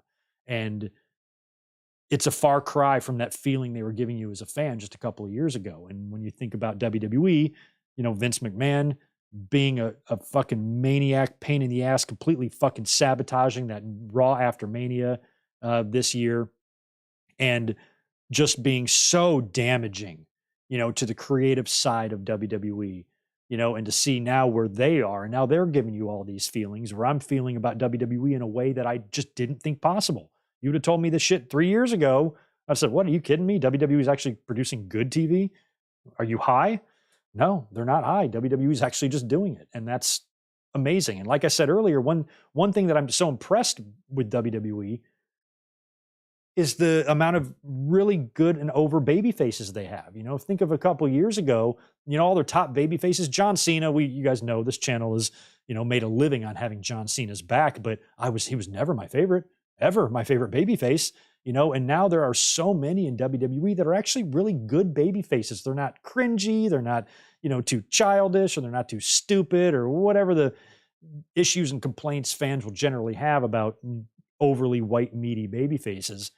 There's a whole bunch of guys that I would just love to see win the championship in the main event of WrestleMania. I love Cody Rhodes. I think WWE has just made him a star. Jey Uso, every day I like him more and more. I will forever be a Sami Zayn mark until the day I die. He might be my favorite person in the entire wrestling business. That's why we donate to his charity occasionally here on the channel. Sami is just awesome. You got Kevin Owens, who's heel and babyface all the time, but he's a babyface right now, and a great one. And then you got other one. You got other guys like AJ Styles and a whole bunch of other guys that you could put in this category as well. Even the world heavyweight champion Seth Rollins, who I legitimately like as baby faces. And that's a feeling I don't feel like I've had in a while. Normally I've been appreciative of the heels, like the heel work, Roman Reigns and the great shit he was doing, and the Brocks and guys like that. I tend to really, appreciate the heels in recent years, but now WWE's got a great group of baby faces, and they got great heels too. Fucking Gunther, he's the real deal. Roman, of course, is Roman, sitting on his ass. I know a lot of people don't like that. He's not defending the title a lot. And I think that's kind of the whole point. And I don't think this is a bad thing, because I've been talking about, if the plan is for Cody to finish his story at WrestleMania 40, then I feel like that's a predictable finish. If it's Cody and Roman again, they're definitely going to do it this time, right? So it's predictable. So I think maybe the best way to maximize Cody's pop, if he were to win the title at WrestleMania 40, is just get the fans as fed up with Roman as possible. Now Roman is doing what Brock did, what a lot of fans were complaining that Brock was doing, holding one of the titles hostage. And now that's Roman doing that. So if the fans are really fed up with him at WrestleMania and they are just ready to move past Roman, that, could maximize the reaction Cody gets if he were to win the title in the main event. So I don't really have a problem with Roman not defending the title. I like Roman. And I'm okay with certain people reaching a level of becoming a special attraction. And Roman has got to that level. He's earned it, just like Brock earned it. And the business is different. Hogan, there's a stat flying around there about how many times Hogan defended the title compared to how many Roman has. And Hogan is in the lead by like the hundreds, but that's because the live event business was how WWE did their business back then. That was their business. Now TV's their business.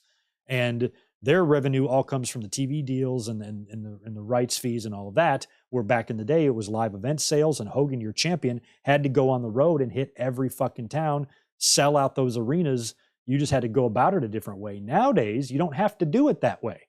Hogan, his title defenses on like pay-per-view and television were rare, but his title defenses on the live events were every fucking night. Every night he had to put the title on the line. That was a format that existed with WWE all the way up until the 2000s, so that's what the champ had to do. But we're in a different business now, and Roman Reigns does not need to be on the live event circuit. He doesn't need to be on the house show loops at all. He doesn't need to do that. He's promoted and exposed without the need for that, and they also have a hell of a talent roster to where the company is not relying on one person anymore, but the company was relying on Hogan. And you take Hogan out of that equation and WWE's revenue would have gone down drastically. Where here, they're getting billions of dollars from TV, rights, whether Roman's on the show or not. So I am fine with Roman not being on the show. I don't think it's a big deal. It's a huge wrestling business. There's plenty of wrestlers. There's lots of world championships. We got an AEW world title, lots of very valuable secondary titles. We got a world heavyweight title in WWE. You got Impact. You got Ring of Honor. You got all these other wrestling promotions. If one champion in the landscape of world champions is like not on TV a lot, what do I care? I'm fine with it. And plus, it makes Roman feel more special. And when that 3 count hits, when he finally loses the title, whoever he loses it to, that's going to be quite a moment. And I'm hoping that this year will be it. Cody, I feel like, is going to finish his story. Did you guys catch the little WWE shop ad spot they did with Cody, where he's behind the merch stand and he's standing right in front of a replica Winged Eagle title that actually, and it's right in front of his waist, actually looks like he's wearing it. And that might be the closest he ever gets to wearing that championship. But if he beats Roman, you never know. Maybe he busts that bad boy out. Maybe that was a little bit of foreshadowing. We'll see, but pretty funny spot tonight.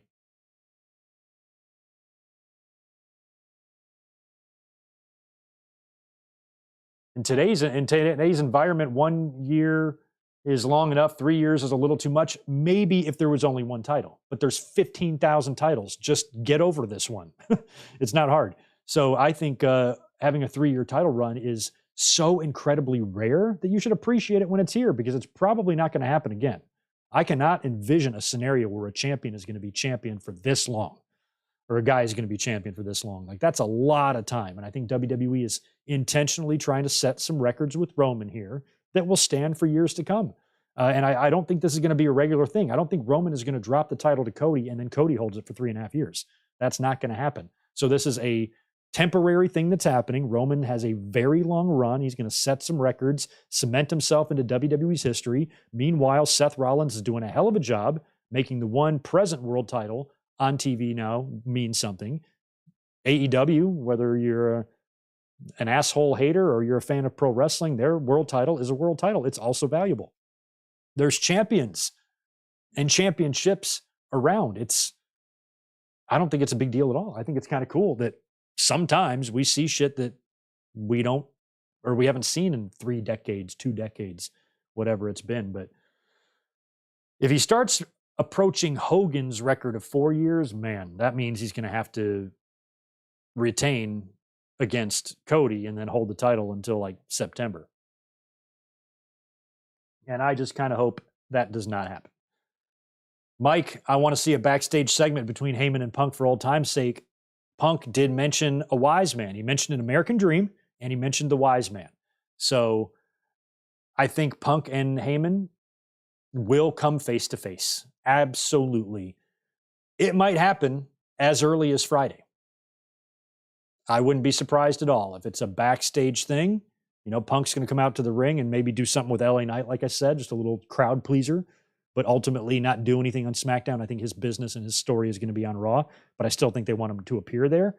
I would love a little backstage, Heyman and Punk bumping into each other backstage, the ooh and the rumbles from the crowd.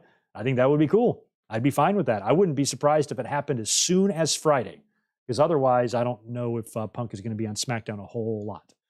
Unless they want to stretch out what brand is he going to sign with. If they want to make him a free agent and play with that first, then he could be on multiple SmackDowns. But if they just put him on SmackDown this week so he can make an appearance and then on Raw, he's kind of there permanently after that, I don't know. But I wouldn't be surprised if they put him on both shows, at least for a little while. Yeah, that's one good point. Ohio's Boise State fan, not a fan of the 2 men's singles title on SmackDown, both on part-time guys. We talked about that before Logan Paul won the title. I'm like, the only problem with him beating Ray is now you got 2 part-time champions on that show. Thank God it's only 2 hours. So again, though, that's temporary. I think you're going to have some championships back on the show soon. Roman apparently will be at the Royal Rumble, so we should see Roman on TV somewhere in the beginning of the year. But until then, they're going to have to figure out other ways to make SmackDown interesting. Right on. Appreciate you guys being here tonight. I'm just kind of hanging out now. We've got all of our topics covered. Just seeing if there's any more news. Jade versus Nia Jax at WrestleMania. I don't know how they bring Jade in yet. I don't really know. Triple H wants to make sure she's perfectly ready, and I think that's awesome. I don't know if they bring her right into a singles feud, if it's a confrontation with a Charlotte or a Bianca or whatever. Match with Nia Jax? Maybe. Yeah, I'm not sure. I can't even think right now. I'm trying to come up with ideas for Jade. You know, Royal Rumble appearance would be cool, but I'm not putting her in the Royal Rumble unless she's winning the Royal Rumble.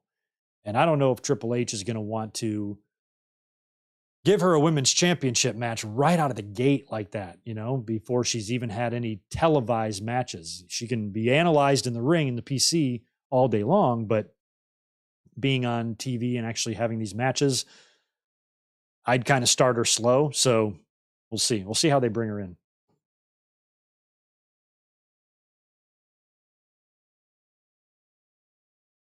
Yeah, Nia's garbage. A lot of people don't like Nia Jax, but you'd have to be blind if you didn't appreciate how WWE's been using her lately. If you're, this is the way you should use a Nia Jax. Everything she's done before, I've always hated. But even though I'm not a Nia Jax fan, I said earlier on that I have to admit WWE's actually using her correctly. So think with your head, not with your heart.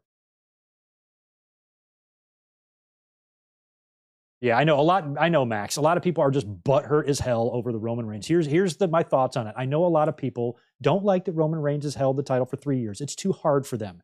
It's not too hard for me. That's all you got to know. I'm sorry it bothers you guys, but it doesn't bother me. I'm fine with it. He can hold it for another year for all I care. There's really not going to be an argument where I'm going to understand. I mean, I understand if you're upset, but like, I don't give a shit, man. I've been watching wrestling for 40 years. There's nothing pisses me off. I got better things to do than be pissed off at Roman Reigns for holding the title forever. I don't care. Don't care. Did you see Cody's imitation of Tony at the press conference? Tony who? Tony Khan? No, I did not. What did he do? What did he do? Props to Randy Orton for signing the little fella's action figure. Cute. Yeah, LA Knight taking the belt from Logan Paul, that would be great as well, but when's that going to happen? Royal Rumble or sooner?